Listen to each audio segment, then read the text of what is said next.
Hello everyone and welcome to Pronoun TV and the Stephanie Stevens Show.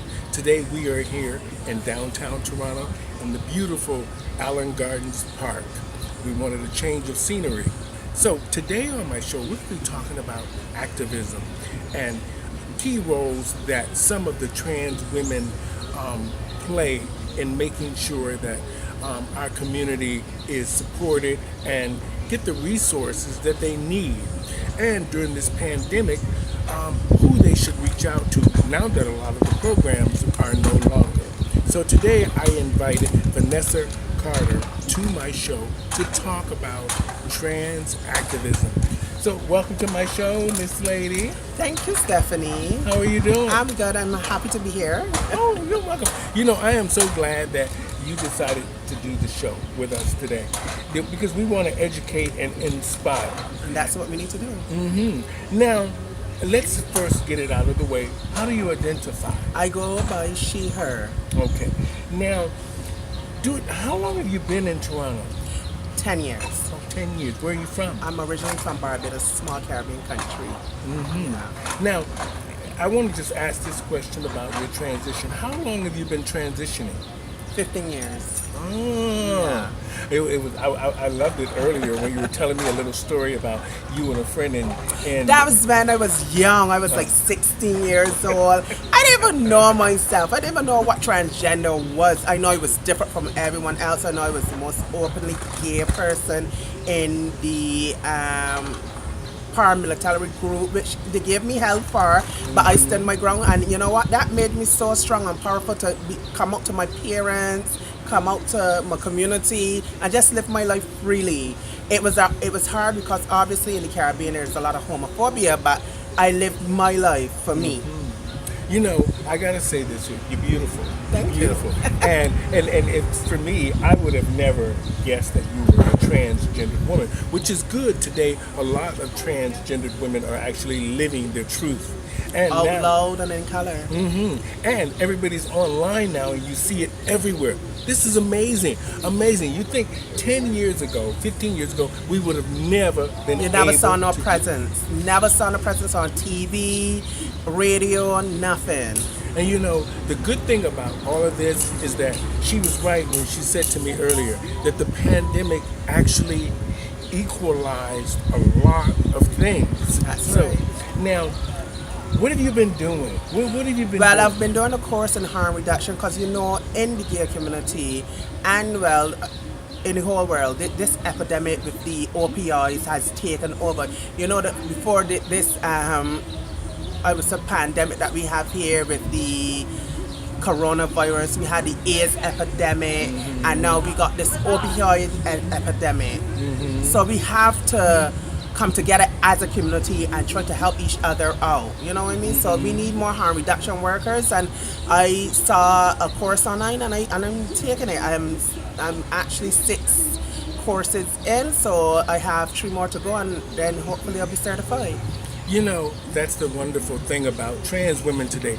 They're actually taking a step into the workforce, into society, to be themselves and actually contributing. And as you see, she's now educating herself to do better and to help others. I mean, education really helps us all. Education is key. Yeah, education and knowledge. Knowledge and education is key. Now, Let me say this a minute. You're never too old to learn. That's right. That's right. I say that all the time. And you know, if you're not on the internet these days, you're disconnected from society in a big sense, and you're disconnected from a lot of the resources that you probably could have if you were on the internet. You'll get to know who's who and where you can reach out to get this and that. And you know what I like about you is that you were honest with me. You were like, Stephanie, this is what's happening and this is what needs to be addressed. And I like when we were talking about the downfall of the Toronto gay community, how things have disappeared, how we had so much of an abundance of everything, and we all were fighting on the same. For that little piece of pie. That's right. And we achieved so much from getting housing, AIDS medications, for just mental health resources. So many things that we achieved and now are kind of non-existent in our community, but supplied now by the government, but used to be controlled more by us helping each other. Now, what do you plan on doing now that the pandemic is slowly winding down and we're going sort of back to normal? What's your next plan of action? Well, my next plan of action is actually passing my course, going on job attachment, and I'm working with the afflicted by opioid epidemic. And also, we have to maintain. They have an opioid epidemic, but we also have to take care of our mental health. Because much people don't be talking about that, but mental health plays a big part in who's going to come off of drugs, who's going to stay off of drugs, and who needs the help because of the drugs and the mental health and that sort of stuff. Now, you know, in our community, drugs are rampant. They're rampant. And it's strange. You know, I looked at several different things. I do understand the BLM movement now that a lot of the people that I've had on the show have explained it to me, their mandate, their goals, and what direction they want to go in, and what their agenda is. Now, what I didn't understand is because drugs are so rampant in our community and we don't see the police like we probably should see the police now, and you see all these people walking around, people that used to be part of our community, that is still part of our community because they're hanging around, either whether they know that the drugs are there or whether they know that that's where they feel comfortable or that's just what they call home or whatever. What do you think has happened in our community? You say you're fighting for harm reduction. What do you think, first of all, what has happened? I think what happened with the pandemic, we're isolated, and who hasn't been drinking, started up drinking, who was doing recreational drugs have now started off doing hard drugs. So obviously we have that compound isolation and drugs, so we're having the overdoses and that sort of stuff. But what I think we also need is a safe place for these people to go and do their drugs, so that if they do have an overdose and that sort of stuff, that they're monitored and someone can come in and help them. That's the honest truth. I don't believe that we're enabling them, but we do need to help them. Not everyone wants to come off the drugs, but there's a time and place for everything, and we do need to help these people. Okay. Now, what do you think needs to be the first step to do that? Because you know, a lot of the people in the community have went to these rehab programs, and the government has offered programs. They run programs out of the 519 that I don't think are as serious as they probably should be there to really help people. True. Because there's such an epidemic concentrated right in our community. So that means that there's a real issue and a real problem in our community central. Well, for me, I think we need to go and talk to the addicts, what they need. How can we help them? How can we help you? You know what I mean? Instead of we handing out care packages and kits and clean needles and that sort of stuff, but we also got to take care of their mental health. What is the core root of you doing this, so we can wean you off slowly, gradually, so that you can be part of the community again and giving back to the community. You know what I mean? Now, I like the way you say it, frankly, because, you know, sometimes people need to be just told the truth. Yeah. Sometimes we need to just face the truth. And I like the fact that you said that, you know, you gotta be honest with people, and you've got to, even regardless of how you feel about them as a marginalized group Community, of people, yeah. you have to sort of put your hand out. You put your hand out, somebody will reach their hand out to get the help that If you they want the need. help, it's there for you. You can access it. You know, we have such a big world, and it's full of services in all ways. And it's strange that these people have all these addictions and all these issues and don't reach out. Or they do reach out. You can only go to rehab 11 times and keep relapsing. What do you say about that? It's the core root of why are these people relapsing?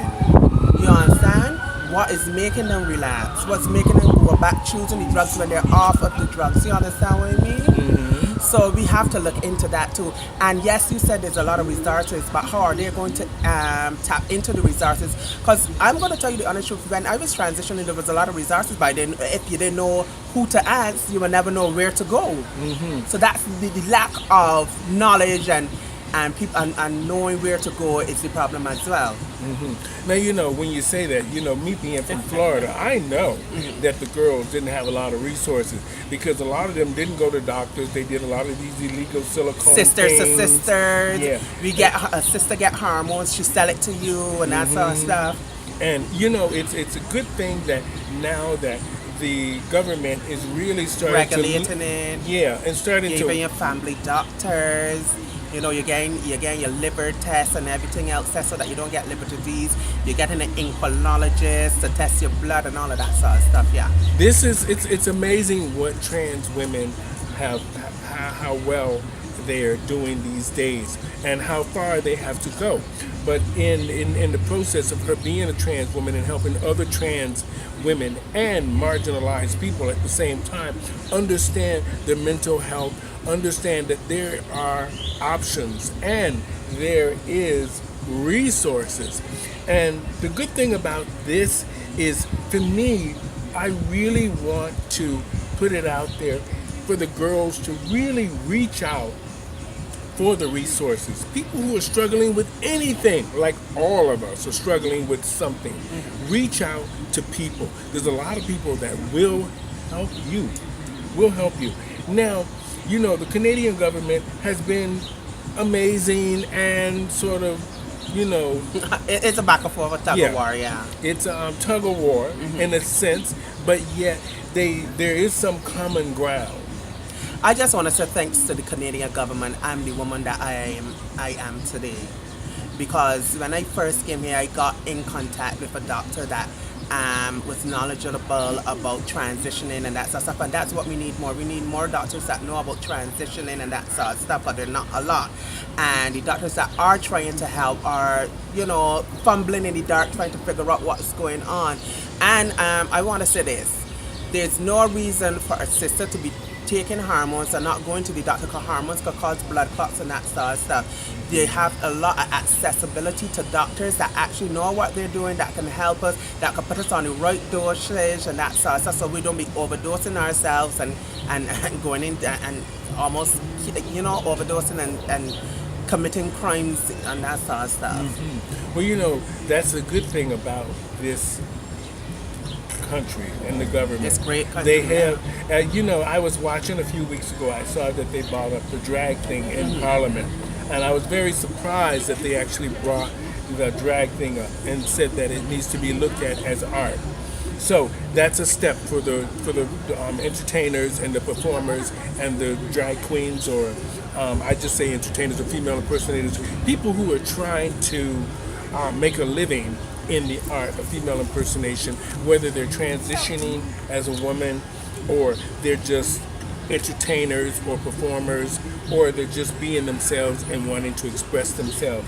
Now, what do you think we should do now from the pandemic? What do you think we should go now? What needs to happen right now? Well, right now we need housing for the trans community. Safe, affordable housing for the trans community. We need accessibility to mental health, as I'm going to say. We need places that trans people could go, learn different stuff and that sort of stuff, to educate themselves so that they don't have to survive on sex work. Okay. You understand? Yes, we do sex work, but that's for us to survive. That's survival sex work. But with this pandemic and how things were going, you see a shift on. Instead of the streets, we're more online. We're doing like cam shows and that sort of stuff. But what we really need is education. That's what we really need, education and help. Well, you know, the good thing about all of this, at the end of the day, like you said, this pandemic equalized a lot of things. Now, trans women are being recognized all over the world. People all over the world are expressing themselves and being who they want to be. Now, you also see there's a lot of job opportunities for everyone. So now you see that a lot of the girls can work now. They don't have to resort to sex work. They now have an option because there's so many jobs coming available. Either you're a hostess, a dishwasher, a chef, and a lot of the A girls, counselor. yeah, and a lot of the girls now are looking at other people across the world. These are resources for them to perform in other clubs, go to other cities. They can work now. So my hats off to the pandemic. Was good in one way and really bad in another way because we lost a lot of amazing people in the world and we weren't able to bury them the way we would And we normally wasn't bury able them. to grieve. And people weren't able to grieve the way they were and the way they feel and the stuff. But you know, at the end of the day, I think that we're going to move forward in a more of a positive direction and we're going to have a better respect for each other. Now, how do we get a hold of you? Like you say, you're taking a course now Yeah. for harm reduction. Yes, I am. Now, what are you going to do after that? After you graduate? Well, I'm going to work in an office trying to help my community get over this drug epidemic that is going on. You can reach me on Facebook and Instagram. On Instagram, I'm Tashir Carter. On Facebook, I'm Tashir Carter. So you can reach me on there. Yeah. Here on the show, she's Vanessa Carter. On Facebook, she's Tashir Carter. Yes, I So am. y'all check her out on Facebook. She's a harm reductionist and a trans activist. For a lot of you girls out there that are looking where you can get your hormones, where you can get resources, and where she can just give you some information on how she did it. And I want to say one more thing. If you're looking to get in contact with groups and that sort of stuff, they're Black Cap, and there's Equitable Action for Change, and there's also Salon Noir that will help. Perfect. And for a lot of you sex workers out there, women or trans women, there's Maggie's, and there's lots of different resources. 519. Yeah. So we have lots of resources for you. So now that things are opening back up, reach out. I want to say thank you to Vanessa Carter, aka Tashir Carter on Facebook, for being on my show today. I want to thank you guys so much out there in TV land and YouTube, Facebook, TikTok, Twitter. I want to say thank you guys so much for supporting Pronoun TV and the Stephanie Stevens Show. We have a lot of interesting conversations coming your way, and we want to say thank you I'm to so welcome to you. Vanessa. She traveled all the way down here to do this for me, so thank you. And hopefully today we helped educated and inspired someone out there. I'm Stephanie Stevens, and thank you guys for tuning in to Pronoun TV and the Stephanie Stevens Show. Have a great week, everybody. Bye, guys.